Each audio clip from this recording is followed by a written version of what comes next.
यदि A1 बटा A2 बराबर है B1 बटा B2 के और बराबर है C1 बटा C2 के, तो समीकरण निकाय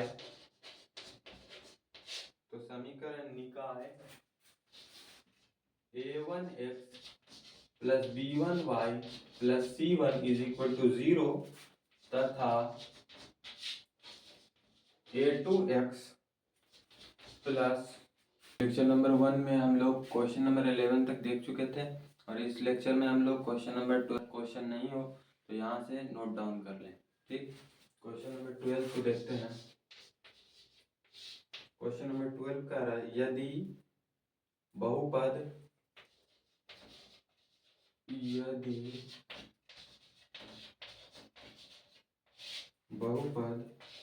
एक्स स्क्वायर माइनस के एक्स माइनस 42 का एक शून्यक माइनस 3 है तो के का मान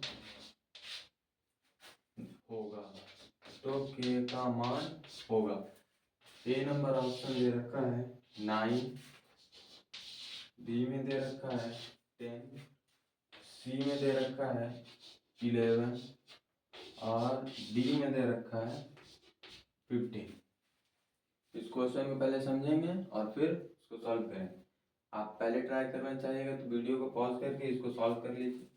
मैं साइड हट जाता हूँ, आपने सॉल्व कर लिया होगा। तो क्या कह रहा है क्वेश्चन, यदि बहुपद इतना एक्स स्क्वायर माइनस के एक्स माइनस 42 का एक शून्यक माइनस 3 हो। ध्यान दीजिएगा, शून्यक कह रहा है, शून्यक माइनस 3 हो तो के का मान ज्ञात करें। शून्यक किसको कहते हैं? शून्यक जो होता है उसका मान अगर बहुपद में रख दिया जाए तो बहुपद को 0 के बराबर किया जा सकता है। तो आइए हम लोग का इसमें मान रख देते हैं -3। एक्स का मान -3 रख देने पर इस बहुपद को 0 के बराबर किया जा सकता है। तो एक्स का मान -3 रखने पर क्या होता है देखते हैं। एक्स स्क्वायर माइनस के एक्स माइनस 42, एक्स का मान -3 रखेंगे तो -3 का स्क्वायर माइनस के इंटू -3 माइनस 42, -3 रखने पर इसको 0 के बराबर किया जा सकता है। ठीक है, इधर -3 का स्क्वायर 9 प्लस माइनस प्लस 3 के माइनस 42 इज इक्वल टू 0, यानी कि 3 के बराबर क्या आ गया 42 माइनस 9 इज इक्वल टू 33, यानी 3 के बराबर 33। तो के का मान कितना आ गया 11 आ गया। यानी अगर शून्यक दे रखा हो और बहुपद में किसी एक पद को मिसिंग कर दे और उसका मान पूछे तो क्या कहेंगे, शून्यक को उस बहुपद के चर में रख देंगे जिससे उस बहुपद को 0 के बराबर किया जा सकता है, तो उस चर का मान निकल जाएगा। चर का मान यहाँ कितना आया k is equal to 11। Option number C हमारा सही जवाब हो जाएगा। ठीक है, बढ़ते हैं अगले क्वेश्चन की तरफ, क्वेश्चन नंबर 13 की तरफ।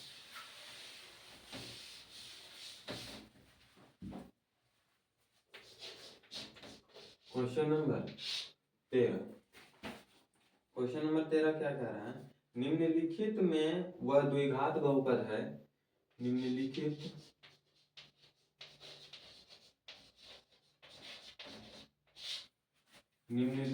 में कौन वह द्विघात बहुपद है, निम्नलिखित में कौन वह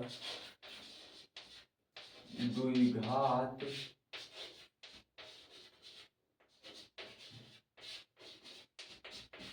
बहुपद है जिसके शून्यक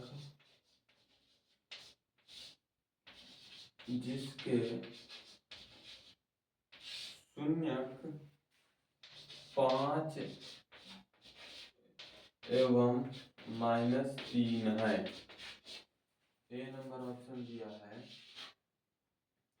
x² - 2x x² + 2x - 15 B number option दिया है x² - 2x + 15।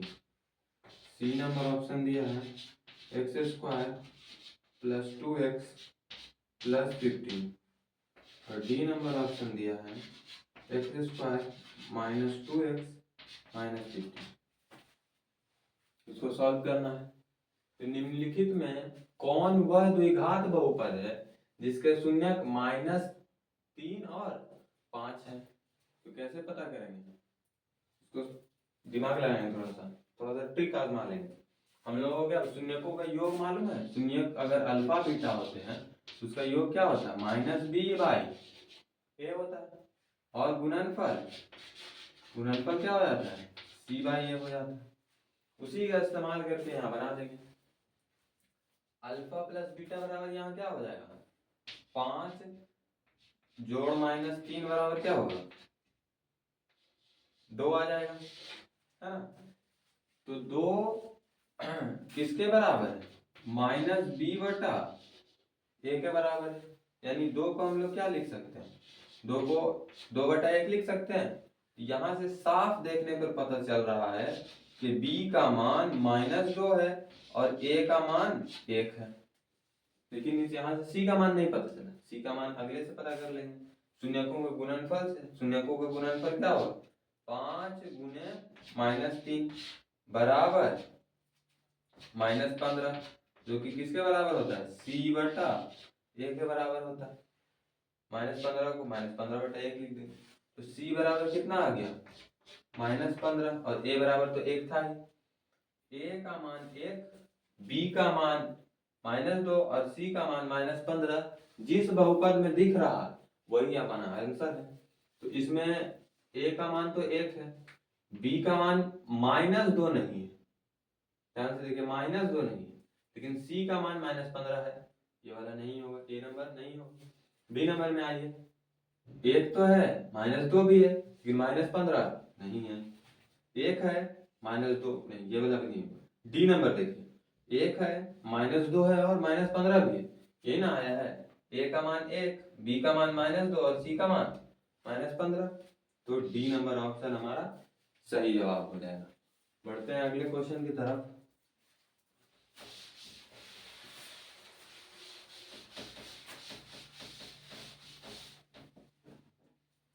क्वेश्चन नंबर 14 कह रहा है यदि बहुपद px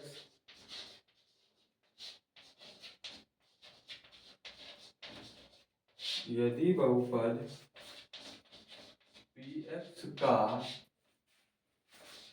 एक गुणनखंड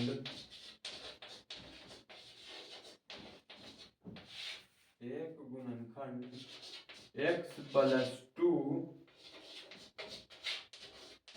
हो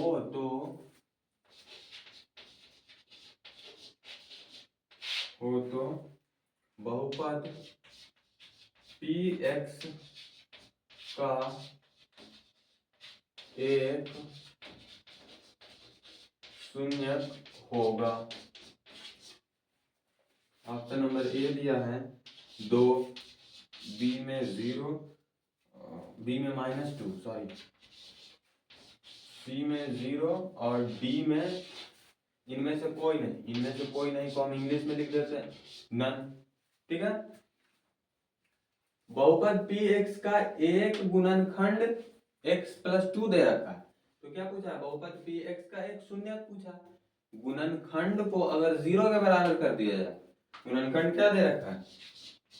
x + 2, इसको अगर 0 के बराबर कर दिया जाए तो जो x का मान निकल के आएगा, जो चर का मान निकल के आएगा वही शून्यक होता है। तो x = कितना निकल गया? -2, यानी -2 इस बहुपद px का एक शून्यक होगा। -2 ऑप्शन पे कहाँ है? बी नंबर ऑप्शन मतलब सही जवाब हो जाएगा। बढ़ते हैं अगले क्वेश्चन की तरफ। क्वेश्चन नंबर 15 बहुपद बहुपद x into 7x² plus 2x plus 4 plus 8 का घात है। ए नंबर ऑप्शन में दे रखा है 1, बी नंबर ऑप्शन में दे रखा है 2, सी नंबर ऑप्शन में दे रखा है 3 और डी नंबर ऑप्शन में दे रखा है 4। देखिए इस तरह के अभी क्वेश्चन पूछता है जिसे देखते ही लगता है कि नहीं इसका आंसर तो यही होगा। फिर देखिए बहुपद इतना का घात पूछा है, इसका अधिकतम घात कितना 2 हो जाएगा, तो नहीं है, ये x किसके साथ है, गुना में ना है, गुना होगा, x जब इससे गुना होगा तो 7x³ होगा, क्या हो जाएगा 7x³ plus 2x² plus 4x plus 8x। अब ये जो आया इसमें अधिकतम घात कितना है, अधिकतम घात यहाँ 3 है, तो ऑप्शन नंबर सी हमारा सही जवाब हो जाएगा। ठीक है, और अगर ये x नहीं रहता तब अधिकतम घात पूछता, तब क्या होता, तब अधिकतम घात 2 हो जाता, तो ऑप्शन नंबर बी हमारा सही होता। लेकिन यहाँ पर अभी क्या है, x है, इसलिए ऑप्शन नंबर सी सही होगा। ठीक है, बढ़ते हैं अगले क्वेश्चन की तरफ।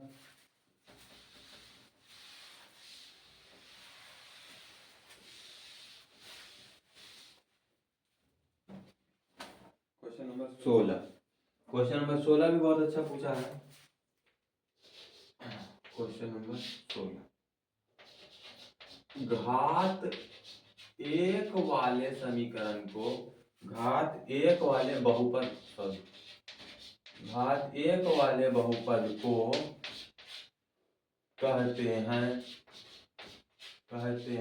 क्या कहते हैं, ए नंबर ऑप्शन में दे रखा है द्विघात बहुपद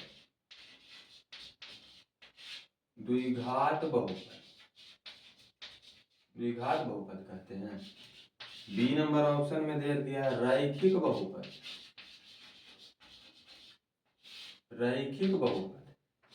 सी नंबर ऑप्शन में दे दिया है त्रिघात बहुपद। और डी नंबर ऑप्शन में दिया है इनमें से कोई नहीं, यानी नन। इसका आंसर क्या होगा, तो एक घात वाले बहुपद को क्या बोलते हैं, रैखिक बहुपद कहते हैं, ऑप्शन नंबर बी। लेकिन अगर पूछे कि 2 घात वाले बहुपद को क्या कहते हैं, तो द्विघात बहुपद कहते हैं। 3 घात वाले को बहुपद को क्या कहते हैं, तो त्रिघात बहुपद कहते हैं। ठीक है, पढ़ते हैं अगले क्वेश्चन की तरफ। क्वेश्चन नंबर 17, क्वेश्चन नंबर 17 में होगा खतरा।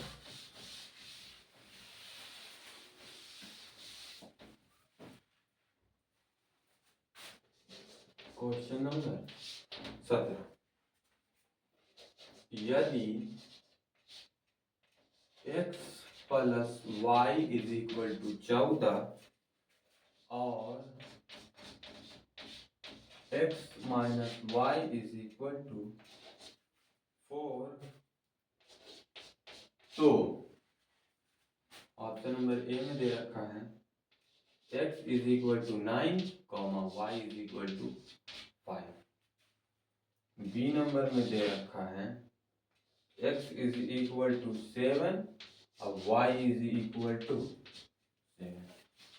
सी नंबर में दे रखा है x is equal to 5, y is equal to 9। D number option में दे रखा है x is equal to 12, y is equal to 2। इसको सॉल्व कीजिए। ये 2 चर वाले रैखिक समीकरण से प्रश्न है, इसको सॉल्व करना कितना आसान है, सॉल्व कर देते हैं। x plus y is equal to 40, इसको समीकरण 1 मान लेते हैं। फिर x minus y is equal to 4, इसको समीकरण 2 मान लेते हैं, और इसको दोनों को हल करेंगे तो y प्लस से माइनस से कट जाएगा, x plus x 2x is equal to 14 जोड़ 4 16, x इज इक्वल टू कितना आ गया 14 4 18 हो 18, x इज इक्वल टू कितना आ गया 9। अब समीकरण एक में x का मान रखने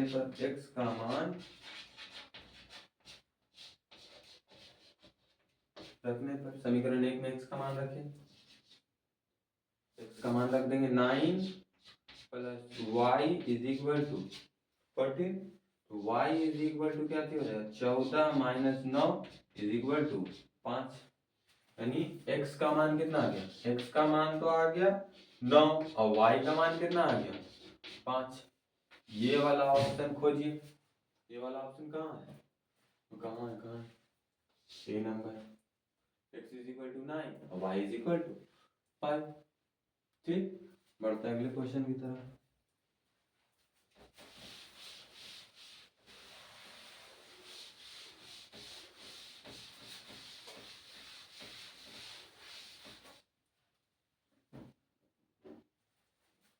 क्वेश्चन नंबर 18, दो रैखिक समीकरणों के लेखा चित्र, दो रैखिक समीकरणों के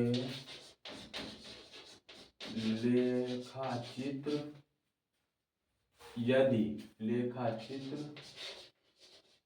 यदि प्रतिच्छेदी रेखाएं हो तो हलों की संख्या, ए नंबर में दे रखा है 0, बी नंबर में दे रखा है 1, सी नंबर में दे रखा है अनगिनत हल, तो डी नंबर में दे रखा है इनमें से कोई नहीं यानी नन।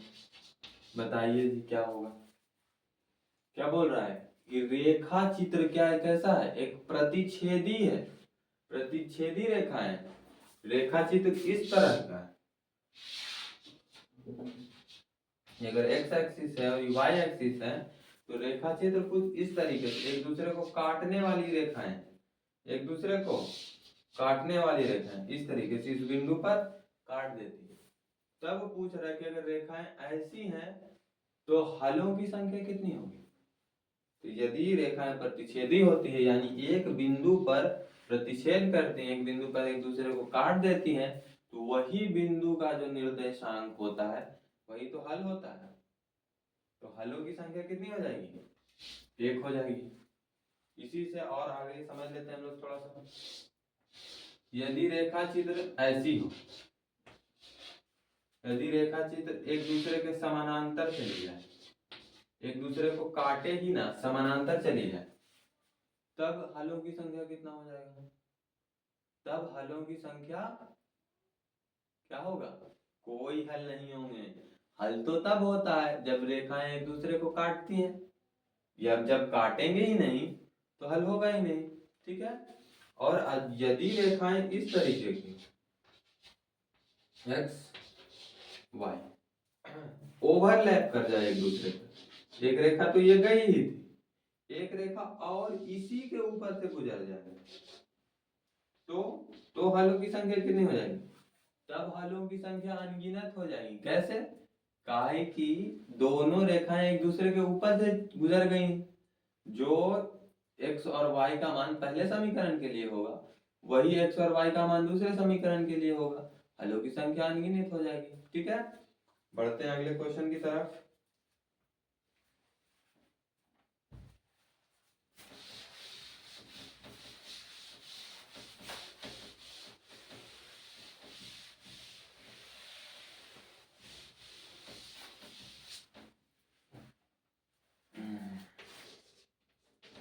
क्वेश्चन नंबर 19, रैखिक समीकरण युग्म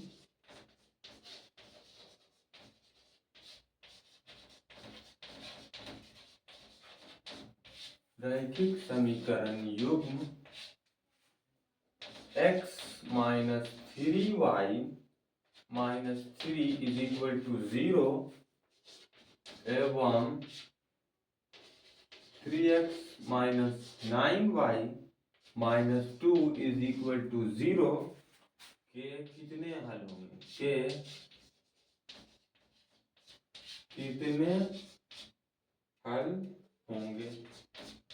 क्या हल होंगे ये नहीं पूछा है। x और y का मान क्या होगा ये नहीं पूछा है। पूछा है कि हल कितने होंगे। कैसे निकालेंगे? निकाल लेंगे जी, आइए निकाल लेते। समीकरण क्या क्या दे रखा है? ये और वो। इसको समीकरण 1 मान लेते हैं।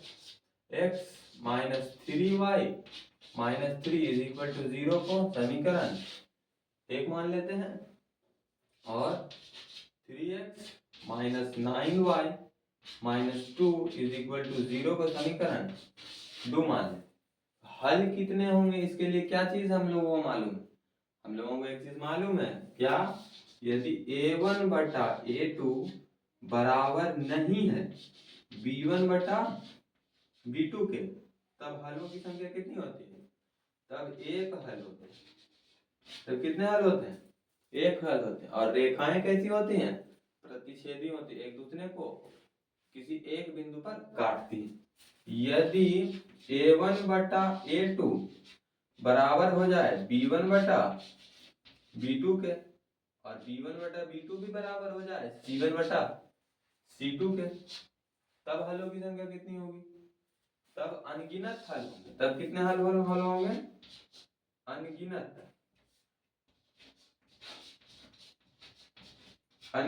हल होंगे। और यदि a1 बटा a2 बराबर हो जाए b1 बटा b2 के, लेकिन b1 बटा b2 बराबर नहीं हो c1 बटा c2 के, तब हलों की संख्या कितनी होगी? तब कोई वास्तविक हल नहीं होंगे। हलों की संख्या हल नहीं होंगे। क्या होंगे? हल नहीं होंगे।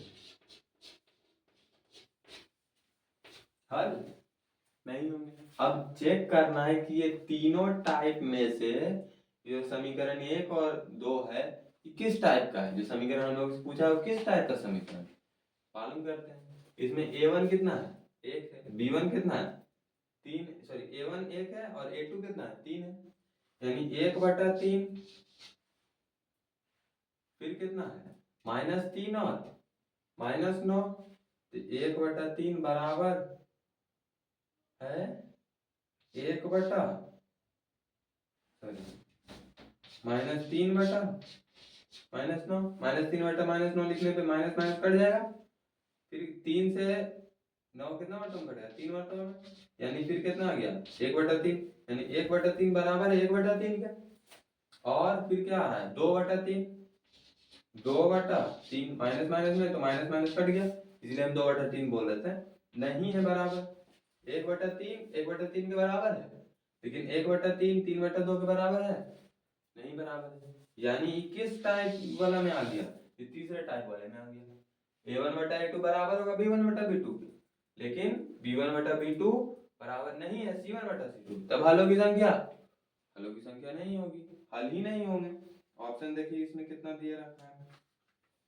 यहाँ दिया हुआ है ए नंबर ऑप्शन में दिया हुआ है एक और केवल एक हल। एक और केवल एक हल कब होते हैं? जब इस तरीके का होता है तब, लेकिन ऐसा तो है नहीं। बी नंबर कह रहा है कोई हल नहीं, तो बी नंबर हमारा सही आंसर हो जाएगा। सी नंबर कह रहा है अनगिनत हल। अनगिनत हल कब होता? जब इसको इस पर होता, ऐसा आता करने पर तब होता, लेकिन ऐसा तो हुआ नहीं। और डी कह रहा है नन। जब आंसर मिल ही गया तो नन वाला पे क्या ध्यान दे। ठीक है, बढ़ते अगले क्वेश्चन की तरफ।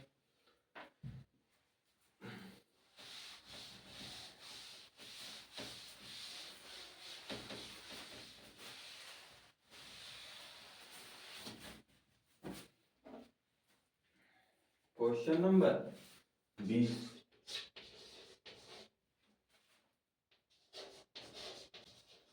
यदि a1 बटा a2 बराबर है b1 बटा B2 के और बराबर है C1 बटा C2 के। तो समीकरण निकाय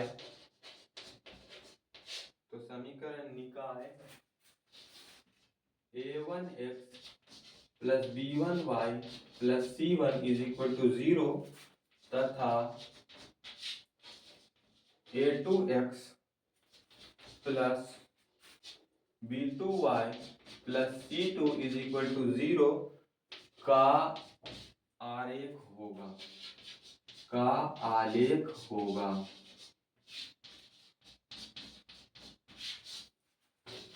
ए में दे रखा है प्रतिच्छेदी रेखाएं,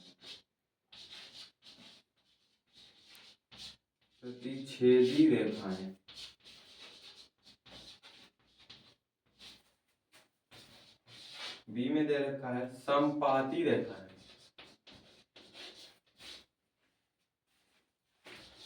समपाती सरल रेखाएं।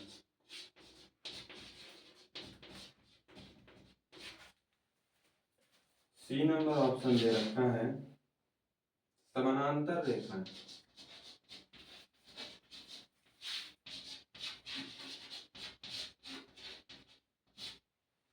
और डी नंबर दे रखा है नन। इधर लगातार हर क्वेश्चन डी नंबर नन ही दे रहा है। चलिए इस क्वेश्चन को सॉल्व कीजिए। गर्मी लग रहा है, जब तक हम जैकेट उतार लेते हैं। चलिए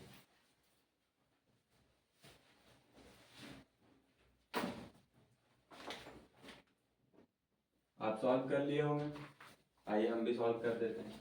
क्या बोल रहे हैं, यदि A1 बटा A2 बराबर हो B1 बटा B2 के और बराबर हो C1 बटा C2 के, तो समीकरण निकाय इतना तथा इतना का आरेख कैसा हो।